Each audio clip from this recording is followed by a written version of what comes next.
my Pelican Catch 120, or as I like to call it, how I pimped my yak. I put lots of electricity into this thing.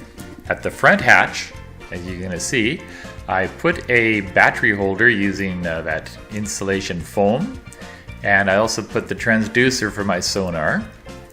And what I'm using here is a 18 amp hour battery. It just slides, you're going to see it, it just slides right into the battery holder, and then with a bunch of trailer connectors, I have a whole bunch of things wired up to this. All I have to do is connect one end to the battery and everything is wired up. That's the USB plug I have at the front of my kayak.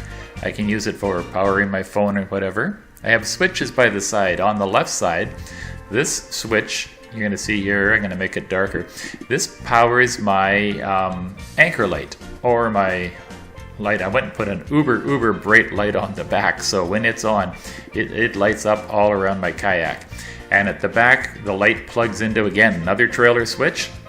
And here it is, I got the garage door closed. It lights up all the time, but when you turn it on, you don't want to look right at the light.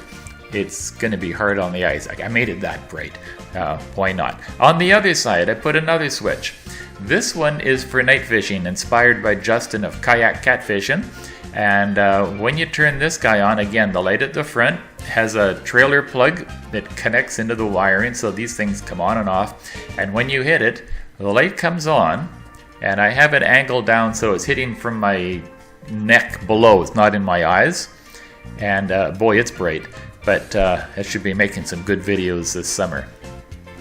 Also, I have a Garmin Striker 4, and I have it with the map and the sonar. Now, I also have a motor at the back because let's get fishing. A 35 amp hour battery, because the great big batteries are too heavy. And I put it at the back because I have a trolling motor. So, I have a dead man switch wired in. It's into the ground, into the negative wire that goes from the battery through the dead man switch to the motor, where the positive, or the red wire, goes directly from the battery to the trolling motor. I'm not giving any more instructions than what you see in the pictures here, but very easy to do. And then here's my, it's a Minn Kota 30. I mean, they're $100, so go ahead, cut the shaft. That's what I did. And then I fixed it all up. I put a little whatever gizmo there to make it steer easier. I wired up the front, so that's my steering. It makes it much easier to do. I'm going to have it magnet mounted on the side of the box, 5 forward and 3 backward speeds. And I steer it by using the kayak pedals. I took them out, I ground out the little stoppers that were in them, and then I sprayed silicone there, and boy, does it work like a charm. And once it gets going, I mean, the paddle is for emergencies as far as I'm concerned.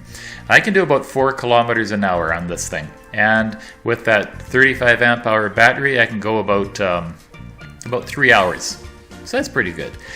No holes were drilled through the kayak for the guide wires. Now I put a rope on the back of the motor, so when you get into really shallow or weedy water, I just pull it. The motor pulls out of the water, and you keep right on going, as you can see here. This kayak is also, I like to think of it as convertible. Now here's my camera. I have a little wrist thing, I can turn it on and off, and if I hook it into the USB plug right there, I can have that on standby all week long. This is my kayak trailer, 3/4 inch PVC, glued and screwed, and then of course painted black so it doesn't look like it's do-it-yourself. Anyhow, if you lift it by the front and push it like a wheelbarrow, it will go anywhere through anything. We have 2 kayaks, and it works really well. Now the transom support, I'm going to show you here. It's 1 inch by 1 inch aluminum tube. It cuts real easy, and then I bolted them together, and it all comes off that easy, and then you just slide out from the normal Pelican handle at the back. And you can see how it's bolted together, and at the very back I put a wedge on each side using the aluminum. I cut it, as I say, it cuts soft. And the reason why is when I slide it into the handle at the back, as you're going to see here. It is solid. It does not move. And at the front, I just bolted down with a couple of bars I put across.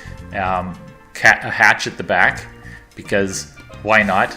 You can't have enough. It's watertight. It's installed beautifully. And I think that's about it. Yep. Oh, no, I forgot the, fishing rod holder, etc., etc. And again, it just clips on and off. And so I could take everything off this kayak and it looks like there's nothing there. There's a couple of wires. Okay.